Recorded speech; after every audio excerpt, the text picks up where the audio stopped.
โอเคสบายดีสวีดายสวัสดีสวีดัตมิดหมอแคนแฟนหมอลำสาวไฮสนามไม่ข้ามกับใครตลอดพอดกรรมกรสำล้อทหารตำรวจครูบาอาจารย์เนาะโอเคนะก็ขอสบายดีทุกคนกันแล้วกันเนาะกับวันวิไลมื่อนี้ได้มาคือเก่ามาทักทายสบายดีเพียงหมอแคนแฟนหมอลำเนาะเอาเพลงเอาละมาฝากมาต้อนเนาะคือเก่าคือเดิมพี่น้องเฮาเอาละไปทางใหม่นะโอเคนะก็คือมื่อนี้ปอนบานาก็จะมาเอิ้นว่าจีมาตอบคำถามให้น้องๆที่ทักถามเขามาหลายอะไรเนาะรู้สึกว่ามีคนสนใจในเรื่องของ YouTube หลายสำหรับเราเฮากันได้เนาะโอเคมื้อนี้ก็จะมาตอบเพราะว่ามันมีคำถามที่ว่าน้องๆถามขึ้นมาแต่ว่าอาจจะบ่ละเอียดเพราะว่าค่อยจะอธิบายด้วยปากเปล่าจะบ่ได้เฮ็ดให้เบิ่งตัวจริงเนาะแล้วก็เขาบอกว่าคือ2ปอนบานาอาจจะเป็น2ที่จะเป็นentertain เนาะบ่แม่น how to แต่ว่าค่อยก็สิผสมผสานระหว่างมีสาระแน่และก็บ่มีสาระไปนำเนาะโอเคจังได๋ก็ฝากติดตามหลายๆเนาะโอเคก็คือมีน้องๆถามเข้ามาว่าธนาคารลาวเฮานี่สามารถที่จะรับเงินจาก YouTube ได้บ่เนาะโอเคตัวนี้คำถามที่ว่าโอ้โหแต่ว่ายอดฮิตก็ว่าแม่นเนาะสำหรับคนลาวเนาะโอเคค่อยก็ขอตอบแบบสั้นๆเนาะแล้วก็กระทัดรัดว่าธนาคารลาวหรือธนาคารในประเทศลาวเฮานี่เนาะก็คือมันสามารถหับเงินจาก YouTube ได้แต่ในกรณีผ่าน Western Union เนาะแต่บ่แม่นเข้าบัญชีธนาคารโดยตรงเนาะโอเคก็คือถ้าว่าเฮามีบัญชีธนาคารว่าจะเป็นการค่าพัฒนาอย่างต่างๆเฮาจะผูกมัดกับAdSense หันบ่ได้เนาะก็คืออยู่ลาวเฮายังบ่ทันได้รองรับบัญชีธนาคารลาวเทื่อเนาะแต่ว่าเฮาสามารถชำระเงินจาก Western Union เนาะโอเคก็คือว่าง่ายๆถ้าเฮาเลือก2ทางการชำระเงินจาก Western Union เนาะก็คือธนาคารอยู่ลาวเฮาก็คือมันจะมีเกือบว่าทุกธนาคารเนาะที่ว่ามีกาว Western Union ติดอยู่นั่นหมายความว่าเฮาที่สามารถจะเอาเงินจาก YouTube ได้เนาะโอเค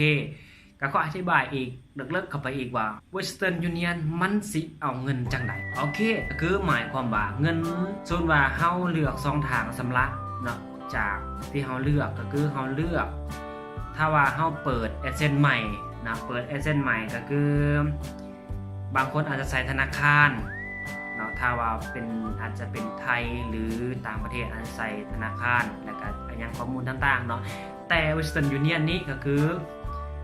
เฮาสามารถจะแอดแล้วเฮาก็เขียนชื่อนามสกุลที่ให้มันตรงที่สุดในพาสปอร์ตของเฮาก็ถือว่าโอเคสำนักบ่ได้หลายเนาะโอเคเมื่อเราเลือกเป็น Western Union แล้วเนาะเมื่อเงินบัดนี้เงินอยู่ใน AdSense ท่านมันฮอดกำหนดที่ต้องชำระต้องเฮ็ดจังได๋บัดนี้เมื่อฮอดแล้วมันสมมุติว่า100 200หรืออาจจะเป็น 1,000 เหรียญเนาะพอกำหนดปุ๊บประมาณวันที่3ของเดือนหันมันจะตัดยอดแล้วทางบุคคลAdSenseก็จะมีใบชำระเนาะโอเคเป็นใบชำระเงินเนาะโอเคหลังจากนั้นเฮาก็ปริ้นตัวนั้นออกไปแล้วก็ไปยื่นธนาคารลาว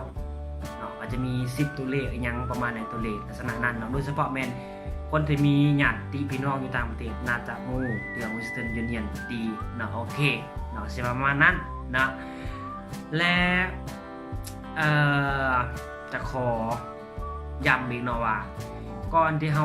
จะรับเงินอยู่ประเทศลาวเนาะผ่าน Western Union อยู่ลาวก็ต่อเมื่อว่าใน AdSense ที่เฮาตั้งทวิตหั้นหรือเอิ้นว่า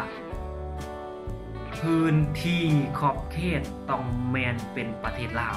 เนาะโอเคถ้าว่าบ่แม่นประเทศลาวเฮาไปยื่นอยู่ลาวบ่มีข้อมูลใดๆเขาบอกจังซี่เนาะธนาคารเพราะว่าค่อยไปทั่วหมดแล้วเนาะถ้าว่าเฮาเลือกตัวนั้นเป็นประเทศไทยเนาะความหมายอยู่ในหั้นก็คือเฮาบ่สามารถที่จะเปลี่ยนมันได้เลยเนาะก็คือเฮาสมัครบินเฮาใส่เป็นประเทศไทยหรืออาจจะเป็นประเทศลาวเฮาบ่สามารถเปลี่ยนได้เลยเนาะก็คือปัญหาเรื่องพินกับตัวนี้แหละเนาะคือถ้าเป็นลาวงง สิหับจังไหนเนาะเดี๋ยวคลิปหน้าคอยจะอธิบายอีกว่าพินเฮาจะได้แบบใดเนาะแต่ตอนนี้คอยขออธิบายเรื่องธนาคารก่อนสำหรับคลิปนี้เนาะโอเคคิดว่าน่าจะพอเข้าใจเนาะอาจจะขาดเคินๆแต่คิดว่าน่าจะแต่บทเรียนได้น้อยเนาะเพราะว่าค่อยแบบอยากให้คนลาวเขาได้ลองหันมาเบิ่งในสิ่งที่แบบคนอื่นมองข้ามเนาะโอเคก็คิดว่าการที่เป็นยูทูบเบอร์เนาะเจ้าน่าจะรู้ดีว่าคนไทยบางคนเพื่อมาเป็นเศรษฐีก็มีนะโอเคและดาราดังๆปัจจุบันนี้เขาหันมาเห็นรายการตัวเองผ่าน YouTube ผ่าน Facebook กันแล้วฉะนั้นต่อไปทุกๆคนจะมีรายการเป็นของตัวเองและทุกสิ่งทุกอย่างก็จะสร้างขึ้นมาเองนะโอเคเดี๋ยวคลิปต่อไปก็จะมาแนะนำเรื่องการหับพินเนาะว่ามันสิผ่านจะไหนสำหรับคนลาวโอเคสำหรับคลิปนี้ก็อย่าลืมกดไลค์กดแชร์และกด subscribe ช่องปอนบานนากันแล้วกันเนาะ